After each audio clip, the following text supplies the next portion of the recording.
my professor said, if you guys are good at writing stories, you're good creative writers, great. Throw creativity out the window and you can sit in my class. So when my daughter was 11, she was offered a vape in her school bathroom. Children as young as 11 and 12 were being treated for vape addiction. There were many times when I thought I was going to have a mental breakdown.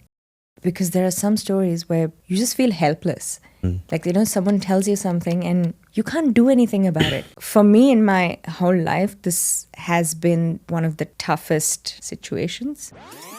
Welcome to another episode of the Helply podcast, where we dive into mental health strategies and techniques of high performers and high achievers in today's society. We all know that we get receiving a lot of different stress from a lot of different places, whether that's personal, financial, whatever that may be. And how do we deal with it all? What do we implement? What do we need to do in the mornings, afternoons when we're in these high stress environments? Today's guest is Nasreen Abdulla. She is the happiness editor at Khaleej Times. She brings a very unique aspect to journalism where she actually writes about things that uplift and inspire readers. It's very refreshing, and I love reading all of her articles when she comes out. She has over a decade of UAE experience. Yeah, thank you for being on the podcast. My pleasure. Thank you for having me. So we'll start with this. Who is Nasreen Abdulla? What a deep question. You just threw me in the deep end. Yeah, there are layers on this one.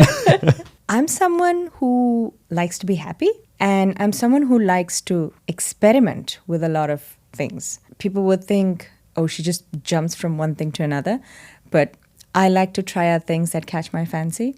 Some things stick, some things don't. For those of you that don't know, Nasreen is not only the happiness editor at Khaleej Times, she's also a proud mother, jiu-jitsu fighter, TEDx speaker.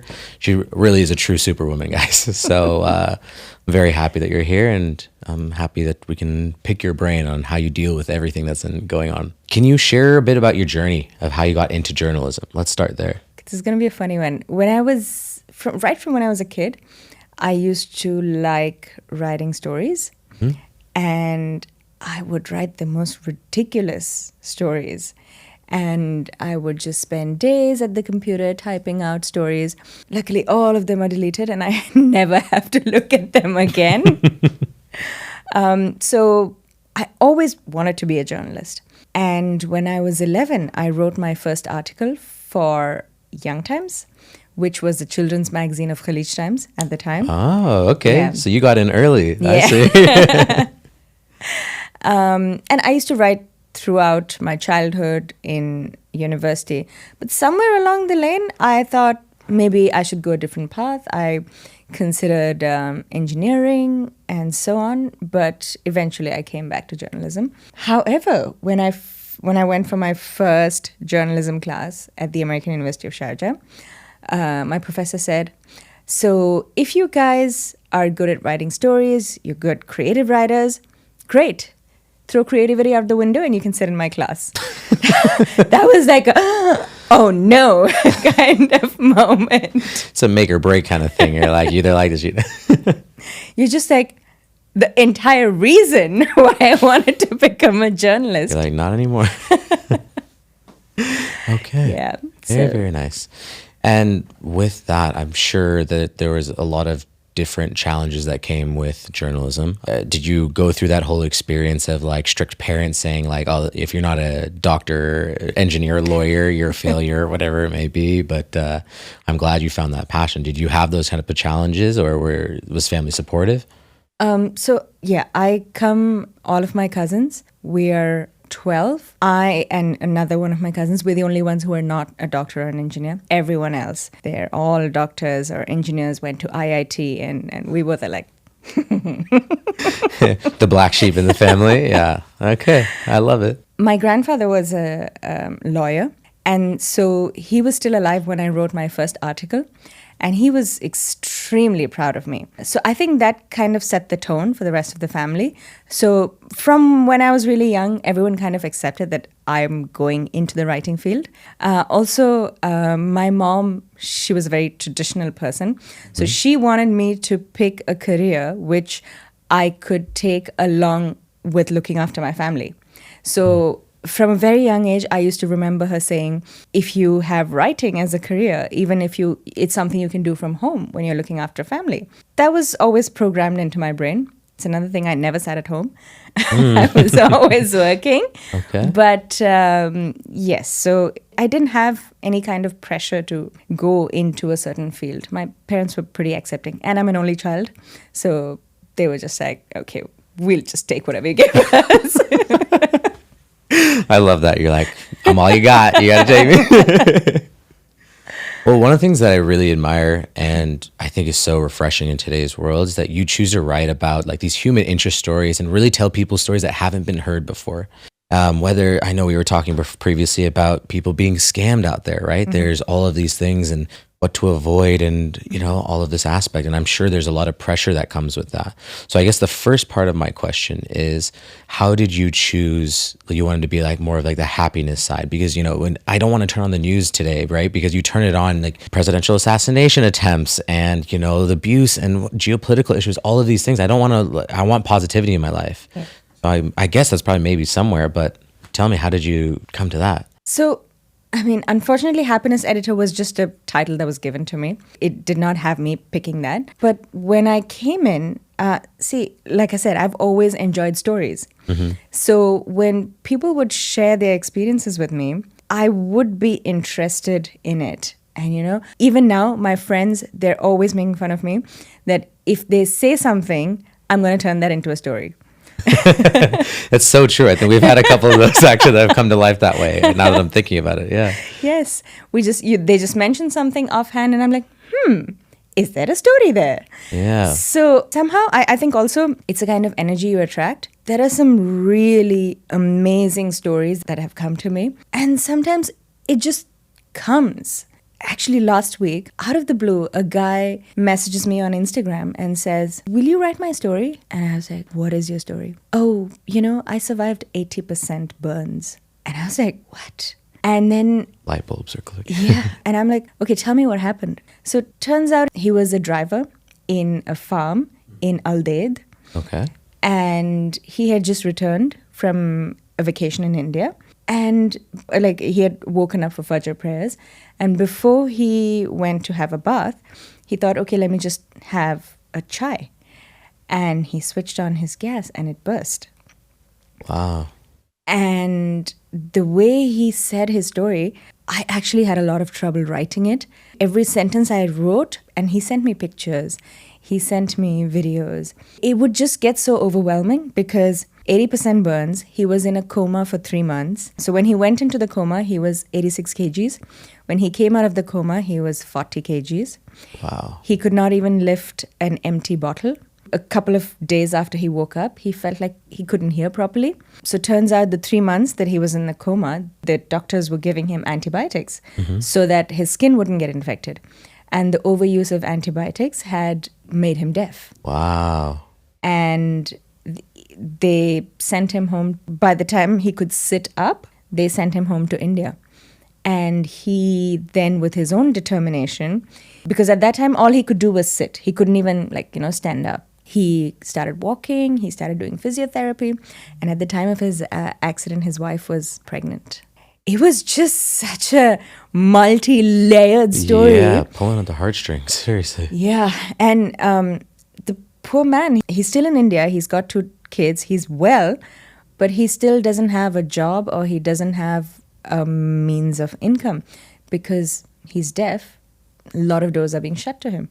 He reached out to me in the hopes that someone would, do something for him or, offer him a job or open some doors for him. I mean, I feel like I'm incredibly blessed that people like him choose to share their stories with me.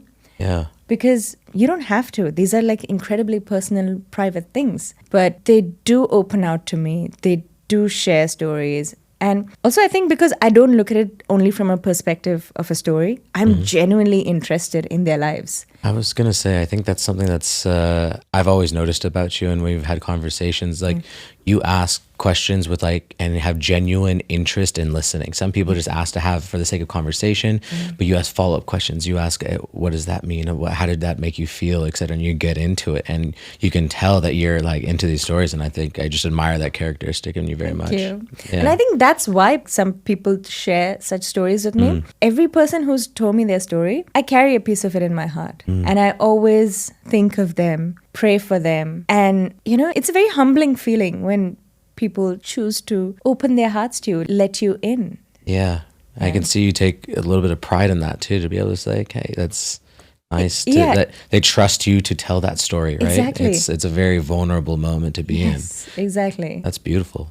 That's really nice. I mean, with that, I'm sure that comes with the burden side of it too. You say you pray for them. You say you're in this as well. And it's like your heart hurts. Just hearing about it is one instance. I'm feeling for it. So how do you deal with that kind of, maybe you do your part, you're writing it through your writing, but like, does that weigh on you? How do you balance all of that out? It does weigh on you. There are so many stories somewhere inside you. Like, it is hard. And like I said, especially when I was writing this guy's story, I had to take breaks because it was just so overwhelming. And I want to write it in a way that I can make people feel what I felt. And some stories, you end up crying. You end up thinking about it at night when you're about to sleep. It's not easy. So what do you do in those moments? How do you calm yourself down? How do you recenter yourself? Or do you dwell on it? Like, for me, I think I'm bad at it because I'm an out of sight, out of mind person. Because I don't want to think about it, I'm good at compartmentalizing, and that happens. But sometimes that's on the bad side for me because I should be thinking about it a little bit more. So how do you go through it? How do you just balance that line? So I do compartmentalize a lot because there are some stories where you just feel helpless. Like, someone tells you something and you can't do anything about it. So in such cases, I do compartmentalize. In a lot of cases, actually, just praying for them, thinking of them is enough for me. And it just keeps them alive. And I feel like maybe if I say a prayer for them, maybe, their day goes well, something in their life goes well. So prayer helps me a lot. But sometimes it's just, I think one of my first stories that I ever did, can never forget it. This is good. Tell me. It was terrible. A 4-year-old boy, he had been raped and killed in Dubai, and I had gone to interview the family. And I was 5 months pregnant at that time. So it was, I can never forget the story, the people involved. It was something, obviously, it's something that still stays in my mind. It doesn't hurt, but I do think of them. But it's something, I remember every detail of their house, getting there. And before going in, I was like, oh, dear God, please give me the strength to get through this without crying. Because they're already broken, and I don't want to be the person to make them cry. So there are a lot of such stories.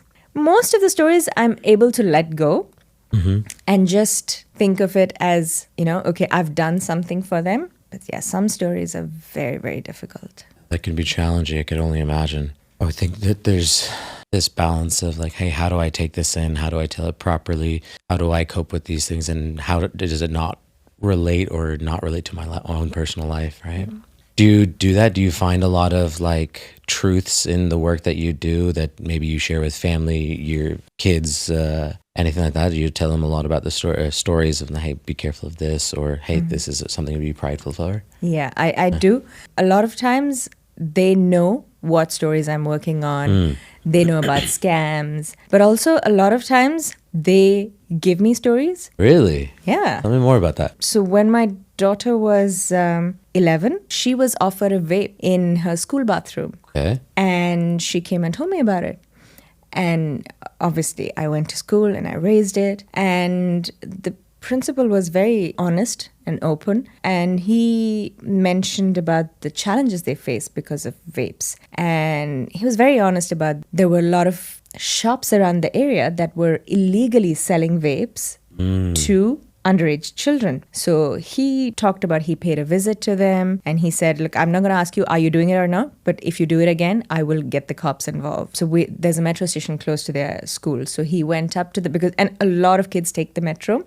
So you'll see a stream of children walking. So he actually walked with some of them and went into the metro station and just kind of checked where the sale was happening. But he said he also faces a lot of issues because in the UAE, you are not allowed to search a student. So because vapes are so small, a lot of kids would just hide it on their body and they don't have any authority to search. So they faced a lot of issues and I felt like I had to tell the story. So I reached out to schools, I reached out to, experts. It was a hard story to get people to talk, but it was one of the first stories that we did that media did about vapes being available to children. And we actually had one psychologist say children as young as 11 and 12 were being treated for vape addiction. Yeah, the marketing that they do to them, those things is insane. They're trying to get them, it's the new form of tobacco. You try to get the next generation and get them addicted. It's it definitely needs to be addressed.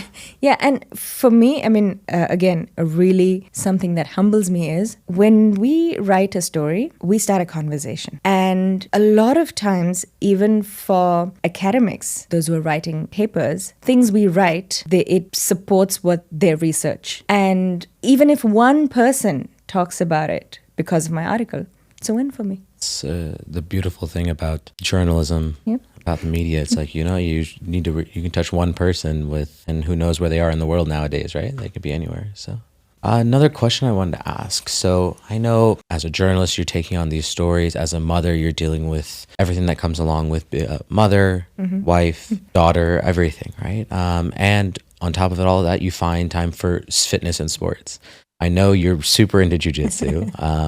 Tell me more about that. How did you find it? How did you get into it? And yeah, tell me more. It's a funny story. In fact, my kids are the reason I got into jiu-jitsu. Okay. I'm seeing a common denominator here. My kids are doing a lot for you. I love that. Yeah. So my children do taekwondo. Okay. And they've been doing it for a while. So one day I had gone to pay the fees. And it's called a Kwanjangnim, the master. He said, "Oh, we're starting jiu-jitsu lessons. You should join." And I thought, yeah, sure, why not? So I was into fitness. I got into fitness really late in life. But at that time, I was really into fitness. And I thought, okay, it'll be good to, try this out. Walked into my first class. I had zero clue what jiu-jitsu was. I thought it was something like karate or like taekwondo where you stand and you do a series of motions. First class, first thing the master teaches us. And this is how you break someone's ankle. I'm like, what? Very practical is what they're teaching. I like it. And I was like, what on earth is this? I had no clue it was a combat sport. I had no clue, and I don't like being touched. I don't like getting so close to people. Definitely don't like breaking people's hands or legs. But here I was doing jiu-jitsu, and I really did not like it. Okay. And I left. It was so hard for me. I thought I had stamina, but one class of jiu-jitsu, I went home and I sat and I said, oh, I cannot move. It was just so draining. But the problem was, this was the academy my kids went to every day. If I quit, I would still have to face these people every day. There's some sort of accountability there. Okay. Public shame. Yes. So I could not quit. It was like I was stuck. And for 3 months, I really did not like it. But I kept going because I didn't want to be the quitter. And at one point, I remember my kids were like, okay, Mama, we know you don't like it. You can quit if you want. They're like, they saw right through it. There's no like power mom in this moment. They're like, yeah, Mom, we see you don't like it, but you can quit. But you kept with it. Yeah, I kept with it. And at some point, the dislike turned into likes. And I really began to enjoy it. And it still is very difficult for me because most of the people on the mats are probably half my age. Okay. And I got into it late. So I have a more steeper learning curve than they do. But it's fun. When I'm on the mats, when I'm fighting, it's what keeps you humble. Because you can be whatever you are in your life, but on a jiu-jitsu mat, someone who came in yesterday can submit you. They can overpower you. You can really sort of be smashed by them. And every day to be humbled like that, that's a different feeling. Because every day you feel like, oh, I'm a journalist. Oh, I'm a mother. I'm doing this. I've achieved this. I've achieved that. But every day to get onto a mat and be humbled by 15, 16-year-olds, I feel like it has enriched my life in a lot of different ways. And it is actually a great feeling to be on a mat, to do your best, whether you're humbled, whether you submit someone else. It's given me deeper respect for people. And I can see that playing out. You can see it in so many different levels, right? When you're in that space, like we're in today's society where you're like, hey, let's build up. Like, flex on this, prove this, be on this cover, do this thing. And you're like always trying to bring the spotlight to yourself. So the opposite of reminding yourself to take a step back, to, check yourself a little bit at the door, right? I think can help a lot. Does that help you? And when you balance all of this together, how do you find time to be there, like emotionally, for family or friends, or for yourself even? Like you're jumping from one thing to another. Like, do you think they all help each other? They complement each other well? Yes. So jiu-jitsu is mostly my me time.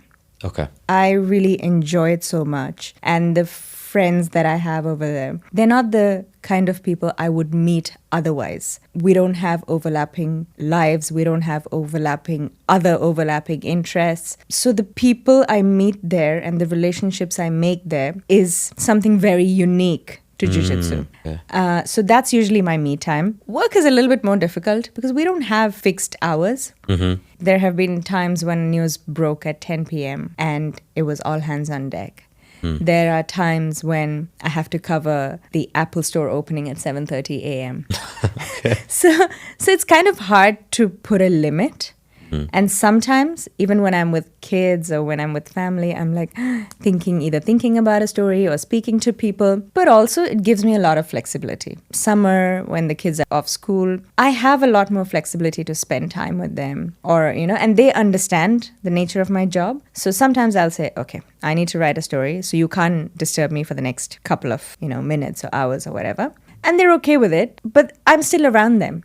So they also enjoy it. That, it's not like I'm cut and dry. You leave and come Yeah. back, and that's that, and that's that. Yeah. I think it's a very modern approach of how to look at things, right? Before they would say, hey, work is work, home is home, right? But in today's society, with everything they're asking for, people are downsizing at companies, and then they're like, hey, instead of hiring and backfilling a role, they're like, oh, the rest of the team can, stretch a little bit thinner. And I think that's happening more and more in today's society. So then everything kind of bleeds together. So it's how do you truly balance and weave that into your actual daily lives? So much more pragmatic. And I think that if you can find that system where it kind of flows and clicks all together, it makes everything stronger, because you're able to live the life that you kind of want to live. Maybe not 100% because you still have work and you still have to be thinking about these things, but you're still able to be around your family, right? You can still interact with them, even if it's hey, I'm going downstairs to get a cup of coffee in between the meetings that I have to take, right?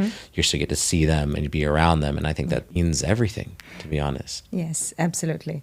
I forgot where I was going with that, but yeah, it's always an interesting one. One question I've always wondered, especially with journalism, how do you maintain objectivity sometimes? Because if you have a personal feeling, right, about things, and me moving, I've been here 4.5 years, me being in this part of the world and me loving being here, my eyes are being open to so much more that's going on that I wasn't exposed to before. And I struggle with it now. And I'm like, oh, this angers me because people that I've considered close friends have different opinions, but I also think it's because of how media is portraying it, et cetera, from that side.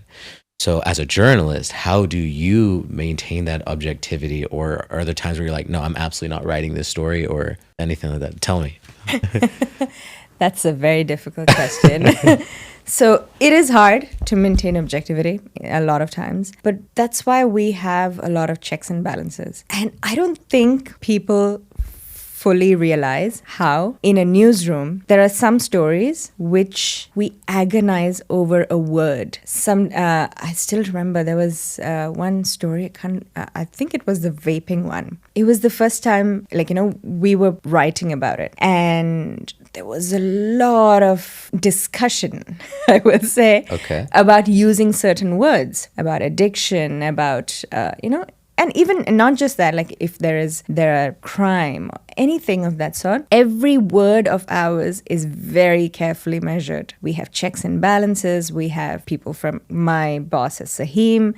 Sometimes it's just me and Saheem. Or we have Karen, who's the head of digital. 3 of us talk about it. Our editor-in-chief, Michael, sometimes he's around and then we talk to him. Or, so sometimes in some stories, there's a lot of people involved and we discuss a lot about it because our job, like I said, we set the tone in so many ways that we have to be very careful with what we write. Recently, I did a story which it was something about animals, and I had included a paragraph in it about what the rules are over here. And, so there were a lot of animal lovers who did not like me including that or certain words that I chose. But the fact is, my job is to inform, and I have to try and do it in a certain way. I have to inform them that this is happening, but also this is the rule of the land. So that people who read that article can make an informed choice based on my information.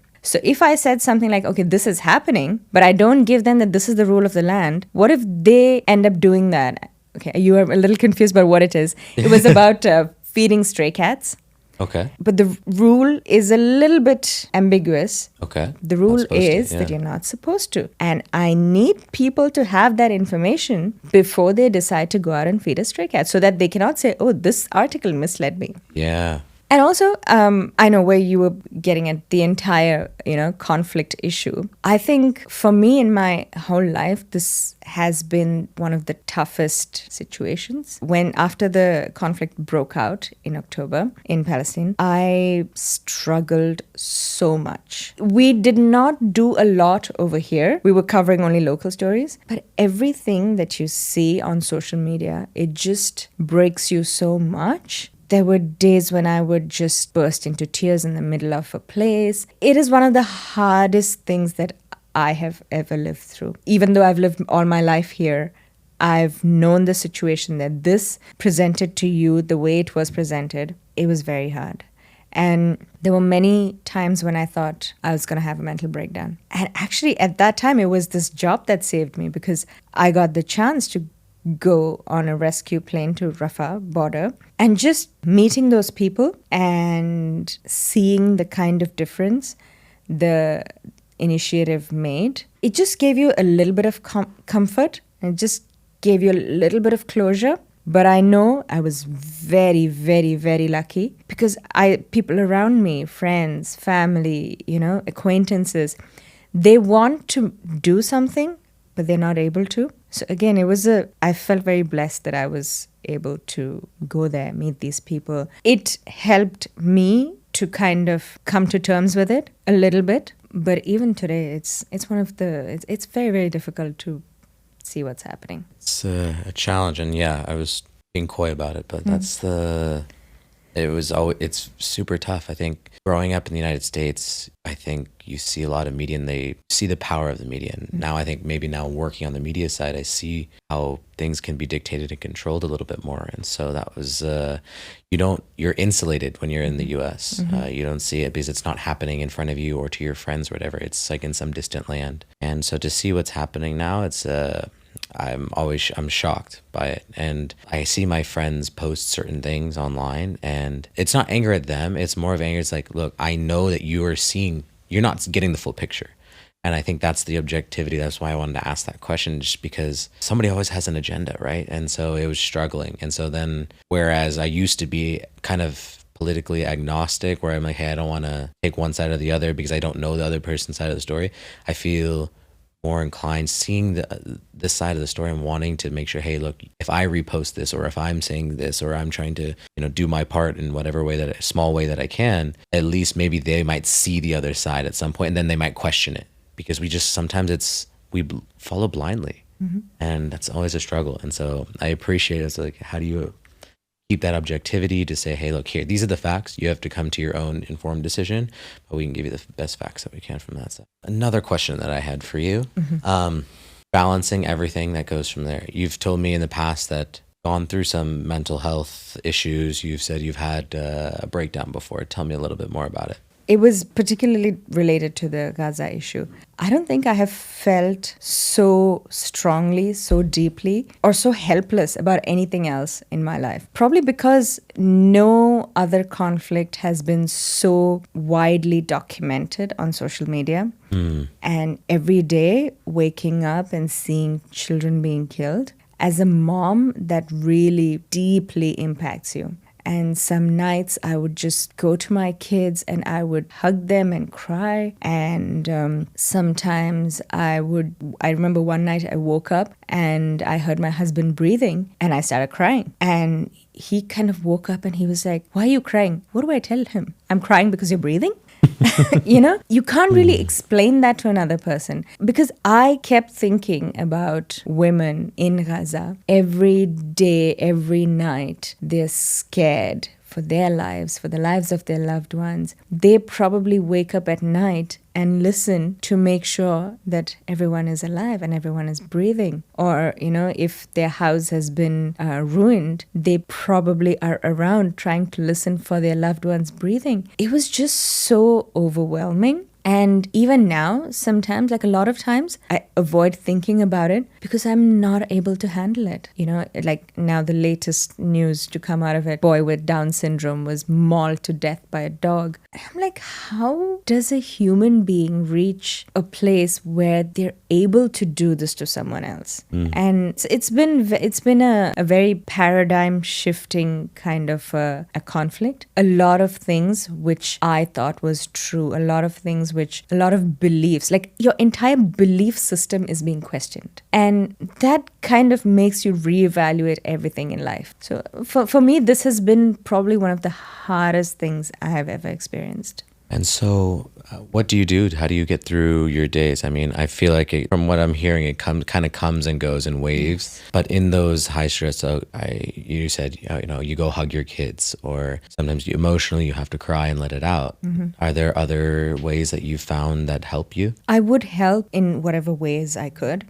And they were covering stories, whether it's contributing, or in whatever ways I could, I would help. But then again, the ways you can help is so limited. That is not really an option. The only thing I could do was post on my social media, share, and just make sure that it's not forgotten. Their voices are heard. I mean, I'm not an influencer, so my reach is very limited as compared to a lot of other people. You just do what you can. Shout out to the UAE government. I know we've been sending a lot of aid there, especially with everything being shot down and not allowed and that. So it's good that our part of the world is trying to do their part at least. I just wanted to thank you for coming on today. It's been a pleasure, talking how you balance everything out, the challenges, the stress, everything that comes along with it. You being an ultimate superwoman. We really appreciate it, and thank you for taking the time. Thank you for having me. It was a real pleasure. And again, I've never really spoken about the mental, sort of baggage that comes with being a journalist. So it was nice to